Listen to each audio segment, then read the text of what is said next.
To further support opportunity zones, I established the White House Opportunity and the Revitalization Council, chaired by Secretary Carson. Ben's worked very hard on it, really hard. Its mission is to marshal 17 federal agencies and coordinate dozens of existing federal programs to provide maximum support to opportunity zones. Under my administration, we're working every day to restore the American promise of upward mobility. We don't want anyone to just get by. We want everyone to get ahead, and get ahead big league. From the day I took office, I have been working to build an unlimited future for African American communities who have given, served, and sacrificed so much for our nation. Tremendous, tremendous amount. I have been fighting for higher wages, fair trade deals, safe communities, affordable health care, lower drug prices. This year, meaning last year's numbers just came in, first time in 51 years where drug prices, prescription drugs, went down. First time in 51 years.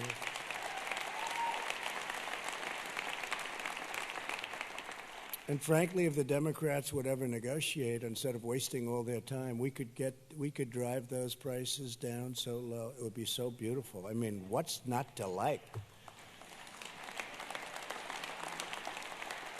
But we're fighting for school choice and also criminal justice reform. You know, we got that done.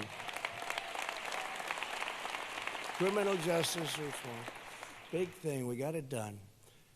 I will not rest. I will not stop. I will not give up until we have delivered equal and abundant opportunity for every community in our land.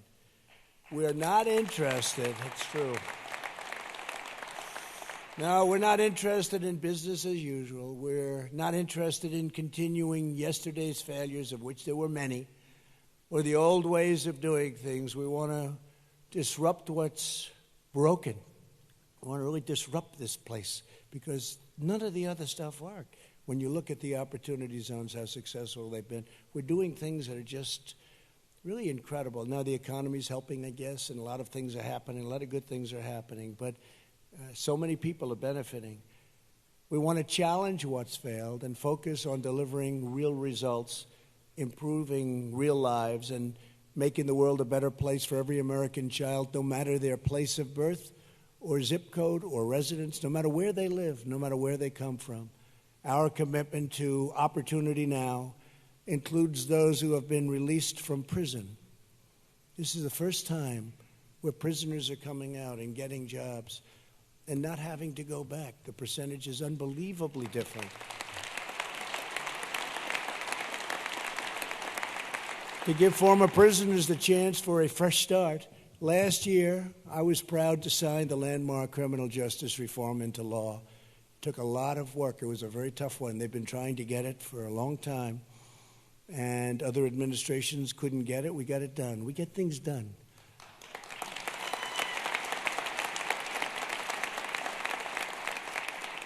America is a nation that believes in redemption.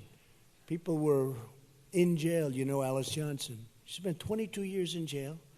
She had 18 or 20 left for something no good, but not. It's not a 40 or 50-year sentence. And she's an incredible woman. You probably saw the ad we took at the Super Bowl. And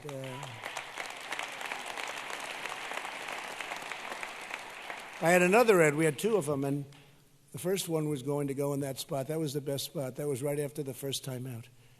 And this was one with jets and aircraft carriers and missiles all over the place. It was exciting. It was great.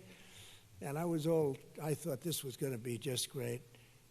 And then we had the Alice Johnson ad. So we played the first one, and I have one guy in particular who's a tremendously talented person. And everybody just assumed, you know, the missiles and the planes, that was going to be the ad. And then we'll put Alice back a little bit further, frankly, and not in as good. You have two spots. You can get one great spot, one not so great spot.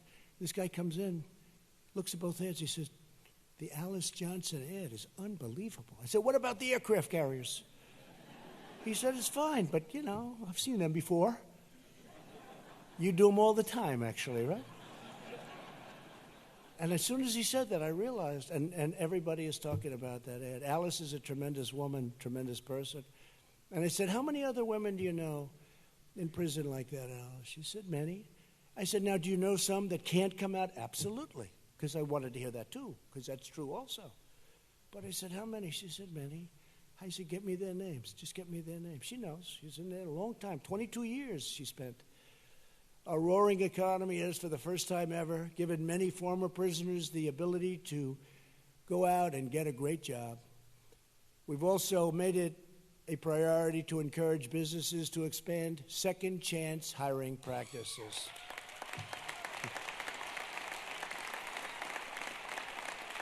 Good. When my administration says hire American, we mean all Americans, every American.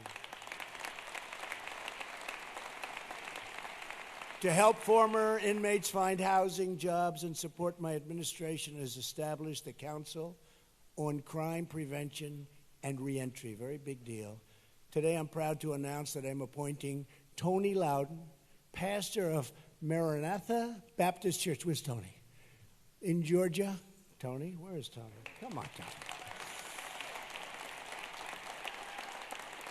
And Tony's going to be our executive director. Tony, tell us a little about your work, please.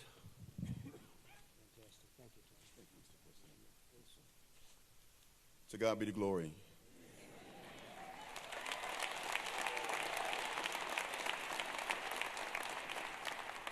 I truly want to thank our president from the bottom of my heart for signing this legislation.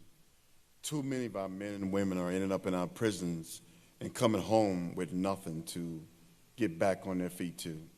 Too many of our children are ending up in our prisons. Too many of our people who are living with mental illness are finding themselves in our prisons. And here's one for you. Too many of our soldiers come home with Old Glory on their shoulders, end up in our prisons, and we are better than that.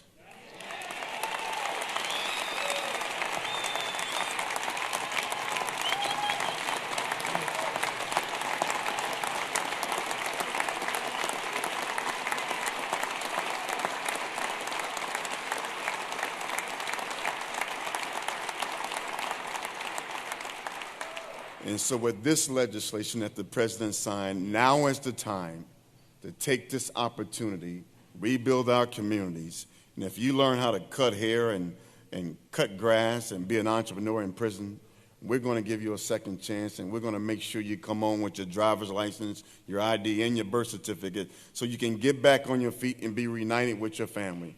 Now is the time. So with that, I encourage our faith-based organizations, our clergy, our businesses, our Chamber of Commerce, and all our legislators. Now is the time to get together and get behind this president. Thank you.